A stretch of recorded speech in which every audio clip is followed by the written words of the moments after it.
தமிழ் உறவுகளுக்கு வணக்கம். நான் உங்கள் அன்பு சகோ சங்கர் பிரியன். எளிய மக்களின் தலைவர் அல்லது எளிய மக்களை அடிக்கடி சந்திக்கும் தலைவர், எளிய மக்களுக்காக குரல் கொடுக்கும் தலைவர் அப்படின்னு சொன்னா அழுத்தமா அடிச்சு சொல்லுவேன், நாம் தமிழர் கட்சியினுடைய தலைமை ஒருங்கிணைப்பாளர் சீமான் தான். இல்ல, இன்னொருத்தரும் இருக்காரு. விடுதலை சிறுத்தைகள் கட்சியினுடைய தலைவர் முனைவர் தொல் திருமாவளவன் அவர்கள். இந்த ரெண்டு பேரை தாண்டி தமிழ்நாட்டில் வேற யாரையுமே எளிய மக்களுக்கான தலைவர், எளிய மக்களை அடிக்கடி சந்திக்கும் தலைவர், அவர்களுக்காக குரல் கொடுத்து களமாடும் தலைவர்கள் அப்படின்னு வேற யாரையும் நான் அழுத்தமா சொல்ல மாட்டேன். அது கண்டிப்பா நீங்க என்ன மாதிரியான விமர்சனங்களை முன் வச்சாலும் கூட இந்த ரெண்டு தலைவர்களை தாண்டி நான் வேற யாரும் சொல்ல மாட்டேன். இந்த வீடியோல அதை பத்தி தான் நம்ம பார்க்க போறோம். ஏன் பர்டிகுலரா சீமான் அவர்களை ஏன் எளிய மக்களுக்கான தலைவர் அப்படின்னு சொல்றாங்க அப்படிங்கிறத பற்றி மட்டும்தான் இந்த வீடியோல முழுமையா பார்க்க போறோம். இன்னைக்கு திராவிட கட்சிகள் தமிழ்நாட்டை மாறி மாறி ஆட்சி பண்ணிக்கிட்டு இருக்காங்க. சுதந்திர இந்தியாவுக்கு பிறகு, காங்கிரஸ் ஆட்சிக்கு பிறகு முதல் முறையாக அறிஞர் அண்ணா, அதுக்கப்புறம் கலைஞர், அதுக்கப்புறம் எம்ஜிஆர், ஜெயலலிதா அப்படின்ற அந்த வரிசையில மாறி மாறி வந்துகிட்டு இருக்கு. ஆனா சுதந்திர இந்தியாவில எளிய மக்களுடைய உரிமைகள், குறிப்பா ஒடுக்கப்பட்ட, தாழ்த்தப்பட்ட, வீழ்த்தப்பட்ட மக்களுக்கான உரிமைகள் அப்படிங்கிற ஒரு முக்கியமான மையத்தை வைத்து, முக்கியமான ஒரு பொருளை வச்சு அன்னைக்கு இருந்த திமுக மிக ஆழமா களமாடி போராட்டங்களை சந்திச்சு, மக்களுக்கான தீர்வுகளை சந்திச்சு, மக்கள் மத்தியில அங்கீகாரங்களை பெற்று அவங்க ஒரு கட்சியா உருவெடுத்து 1967 ஆட்சியை கைப்பற்றினாங்க.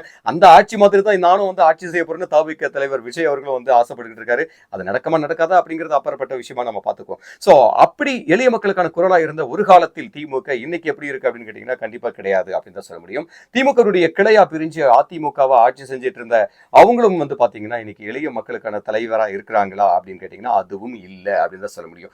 இவர்களை தாண்டியும் இன்னும் பல கட்சிகள் இருக்கு இல்லையா, அவங்களும் எளிய மக்களுக்கான தலைவர்களா இருக்கிறாங்களா ஒவ்வொரு கட்சி தலைவரும் அப்படின்னு பாத்தீங்கன்னா அதுவும் கிடையாது. சுழியும் சுழியும் சுழியும் அப்படிங்கிறது மட்டும்தான். சோ இது எப்படி சொல்ல வரேன் அப்படின்னு கேட்டீங்கன்னா, கண்டிப்பா திமுக இருந்தாலும் சரி, அதிமுக இருந்தாலும் சரி, மற்றவங்க யாரா இருந்தாலும் சரி, மேல்போக்கான, மேம்போக்கான, மேல்மட்ட அரசியலை தான் செஞ்சுக்கிட்டு இருக்கிறாங்க.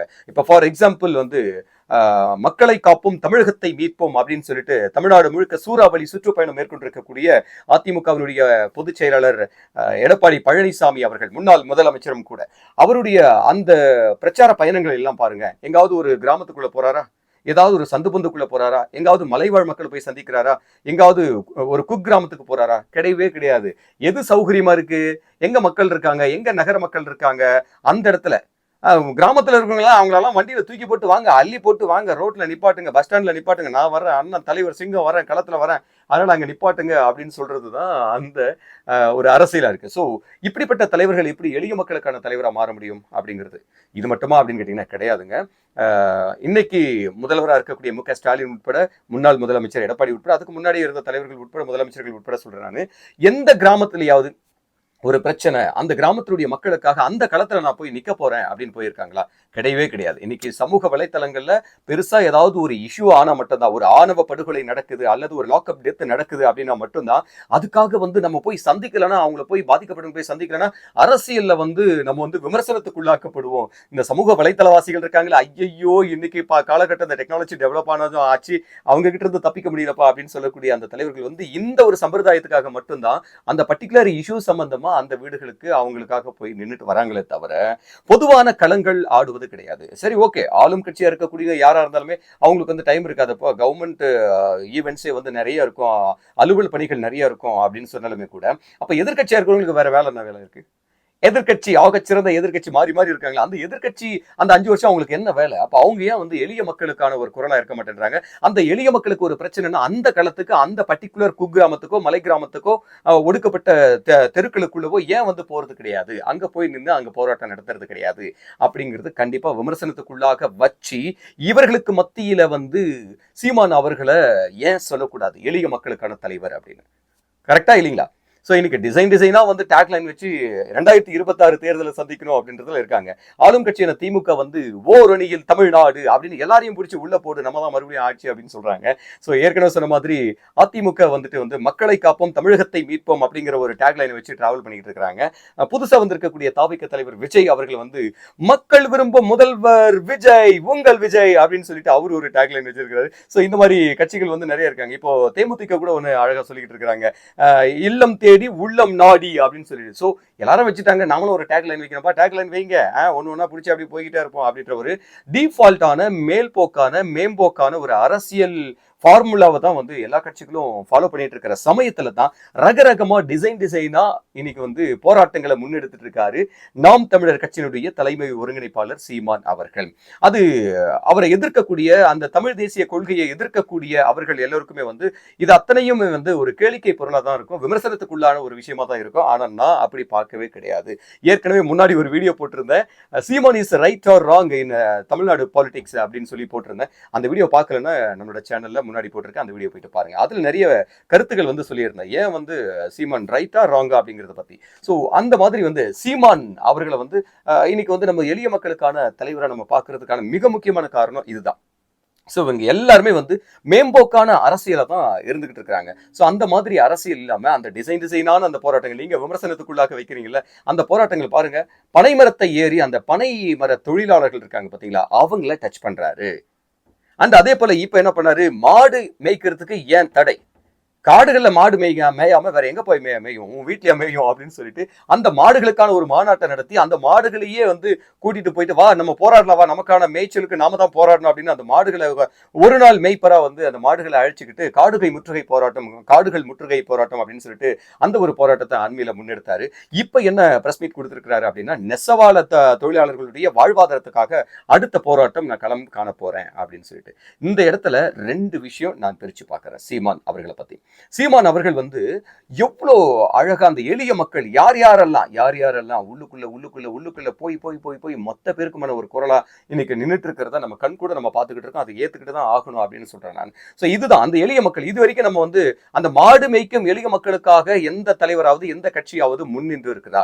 ஏன் இப்ப கூட அவர் சீமான் வந்து முன்னெடுத்து பண்ணிட்டு இருக்காரு, அதுக்கு யாராவது ஆதரவு கொடுத்து அது சரிதானங்க, வந்து அதுக்கான சட்டம் திட்டம் வந்து சரி பண்ணுங்க, இது பண்ணுங்க அப்படின்னு சொல்லி யாராவது பண்றாங்களா அப்படின்னு கேட்டா கிடையவே கிடையாது. அதே போலதான் மற்ற எல்லா போராட்டங்களையும் நம்ம சொல்ல முடியும். சோ அப்போ யாருமே குரல் கொடுக்காதப்போ சீமான் அவர்கள் மட்டும் ஒவ்வொன்றுத்தையும் அந்த எளிய மக்களுக்கான விஷயங்களை பத்தி பேசிக்கிட்டே இருக்கிறது வந்து கவனிக்கக்கூடிய ஒன்றா இருக்கு. நான் ஏற்கனவே சொன்ன மாதிரி ரெண்டு விஷயமா இதை நான் பிரிச்சு பார்க்கறேன் அப்படின்னு சொல்லும்போது, இப்படிப்பட்ட எளிய மக்களுக்காக குரல் கொடுப்பது ஒண்ணு. நிறைய பேர் சொல்றாங்க இவர் வந்து பிரசாந்த் கிஷோர் அவர் வந்துதான் வந்து 2021 திமுகவுக்கு ஆட்சியை கைப்பற்றி கொடுத்தாங்க. அதே போல அவருடைய அந்த மாஸ்டர் பிளான் ஐபேக் அந்த டீம் மூலியமா வந்து நிறைய மாநிலங்கள்ல அவர் வந்து அரசியல் மாற்றத்தை புரட்டி போட்டிருக்கிறாரு அப்படின்னு சொல்லி திமுகக்கு இவர் வேலை செஞ்சாரு, அதிமுகக்கு இவர் வேலை செஞ்சாரு, இவங்களுக்கு ஒரு டீம் அவங்களுக்கு ஒரு டீம், அதுக்கு பல கோடிகள் அப்படி இப்படின்னு செலவு பண்ணிக்கிட்டு இருக்காங்க அப்படின்னு சொன்னா, the only one சிங்கம் தனிக்காட்டு சிங்கம் சீமான் அவர்களுக்கு யாருங்க மாஸ்டர் பிளான் போட்டு கொடுத்துட்டு இருக்காங்க?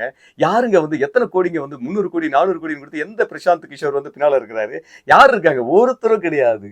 the one and only man, தனிக்காட்டு சிங்கம் சீமான் அவர்கள் மட்டுமே தான் இப்படி டிசைனா. இது எப்படி வாக்குகளாகவும் நீங்க பாருங்களேன். ஸோ எல்லாருமே வந்து தமிழ்நாடு அரசியல் வந்து சாதி அரசியலை தாண்டி இங்க எதுவுமே கிடையாது அப்படிங்கிறது கண்கூடான ஒரு விஷயம். ஒரு தொகுதியில வந்து ஒரு வேட்பாளரை நிறுத்தணும் அப்படின்னு சொன்னா அவருக்கு அங்க எந்த செல்வாக்கு இருக்கு, அந்த தொகுதியில எந்த மக்கள் பெரும்பான்மையா இருக்காங்க, எந்த சாதி மக்கள் பெரும்பான்மையா இருக்காங்க அப்படிங்கிற புள்ளி விவரங்களோட தான் வேட்பாளர்களை தேர்வு செஞ்சு அந்த தொகுதியில அங்க நிப்பாட்டுவாங்க.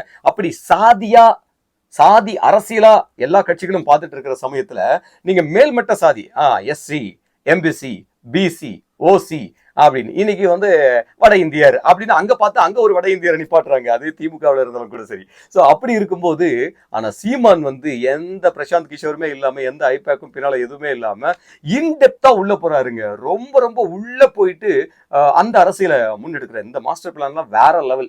இதுக்கெல்லாம் யாரும் சர்டிபிகேட்டோ யாரும் பாராட்டுமே கொடுக்கறதே கிடையாது. அதாவது நீங்க ஒரு எஸ்சி அப்படின்னு பாக்குறீங்கன்னா அவர் எஸ்சிக்குள்ள எத்தனை பிரிவுகள் இருக்கு? கிட்டத்தட்ட தமிழ்நாட்டு சாதி பிரிவுகள்ல வந்துட்டு அந்த பட்டியல் வந்துட்டு கிட்டத்தட்ட 70க்கும் மேற்பட்ட உட்சாதிகள் அப்படின்றது இருக்கு ஸ்கெட்யூல்ட் காஸ்ட்ல. சோ அப்ப அந்த 72 உட்சாதிகளுடைய வாழ்வியல் என்ன, எந்தெந்த மாவட்டங்கள்ல இருக்கிறாங்க, அவங்களோட தொழில் என்ன, அது பாதிக்கப்படும் போது அந்த களத்துக்கு போயிட்டு பர்டிகுலரா அங்க இது எவ்வளவு பெரிய மாஸ்டர் பிளான். அது 72 உட்சாதிகள் எஸ்சிக்குள்ள இருக்குன்னா அதை நீங்க யாராவது கன்சிடர் பண்ணிருக்கீங்களா? அந்தந்த மக்களை போய் பிரிச்சு அவங்களுக்காக வேலை பார்த்து அவங்களுக்காக போராட்டம் முன்னெடுத்து அவங்களுக்காக குரல் கொடுத்துருக்கீங்களா? யாருமே பண்ணாத ஒரு அரசியலை தாங்க இன்னைக்கு சீமான் பண்ணிட்டு இருக்காரு. ஸோ அதே மாதிரி தான் பிசிக்குள்ள ஒரு அவங்க எத்தனை கேட்டகரியில் இருக்காங்க, அதோடைய உட்சாதி பிரிவுகள் என்னென்ன, அப்போ அவங்கவுங்களுக்காக ஒரு போராட்டம் அப்படின்னு பார்க்கும்போது மெகா பிளானா மாஸ்டர் பிளானா யாருமே தமிழ்நாட்டு அரசியல பண்ணாத ஆகச்சிறந்த ஒரு பிளானிங்கோட சீமான் அவர்கள் வந்து தமிழ்நாட்டு அரசியல வேற லெவல்ல பண்ணிட்டு இருக்காரு. இதை பாராட்டணுமா வேணாங்க? ஒரே ஒரு பிள்ளை, தமிழ் பிள்ளை, செந்தமிழன் சீமான் அவர்கள் வந்துட்டு யாருடைய ஆலோசனையும் இல்லாம, யாருடைய பக்கபலமும் இல்லாம, எந்த டீமும் இல்லாம, எந்த ஐடி விங்கும் இல்லாம அவர் வந்து வேற லெவல்ல பண்ணிட்டு இருக்காரா இல்லைங்க. அது அத்தனைக்கும் காரணம் அவங்களுடைய தொண்டர்கள் இருக்காங்கல்ல.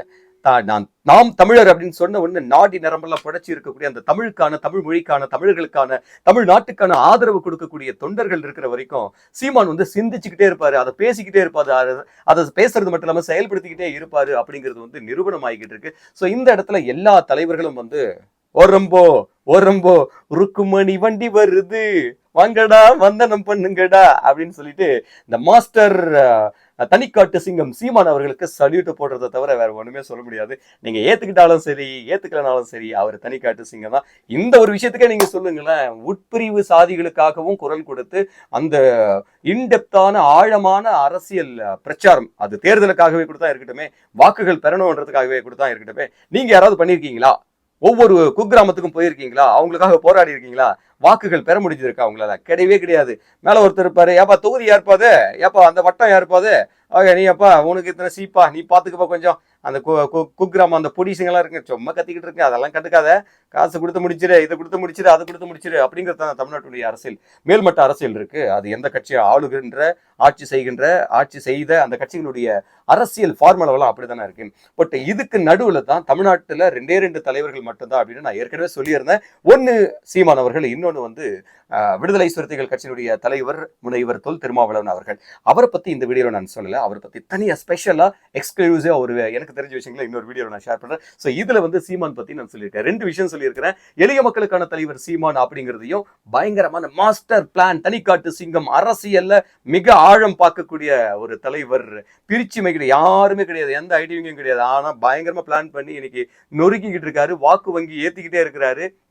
அது மட்டும் இல்லாம அங்கீகாரமா பெற்று விட்டாரு. இப்ப அடுத்த தேர்தல் ஏதாவது 1-2 சீட்டு கிடைக்குமா அப்படின்றத பாத்துக்கிட்டு இருக்காரு. அது வெகு தூரம் கிடையாது, பக்கத்துலதான் வந்துருச்சு அப்படிங்கறத தமிழ்நாட்டு மக்கள் நிரூபிக்க காத்துக்கிட்டு இருக்காங்க அப்படிங்கறத நானும் கூட உறுதிப்படுத்துறேன். நானும் கூட அதுக்கு ஓகே சூப்பர் கலக்குங்க அப்படின்னு சொல்றேன். சோ இந்த நிலையிலாவது இந்த வீடியோ பார்த்துட்டு உங்களுடைய விமர்சனங்களை நீங்க முன் வச்சுட்டு கூட, பிடிச்சிருந்தா ஷேர் பண்ணுங்க, பிடிக்கலன்னா விமர்சனம் முன்வைங்க. விமர்சனத்தை வைக்கிறது மட்டும் கிடையாம இதை பார்த்து மற்ற தலைவர்கள் வந்து என்னதான் பண்ணிட்டு இருக்காங்க. ஆமால, எளிய மக்களுக்கான போராட்டங்களை, குரல்களை அவங்களுக்கெல்லாம் யாருப்பா குரல் கொடுக்குறாங்க அப்படிங்கறத தயவு செஞ்சு அனலைஸ் பண்ணி, மனசாட்சி இருந்தா நியாயமா பேசுங்க அப்படின்றத நான் சொல்றேன் நானு.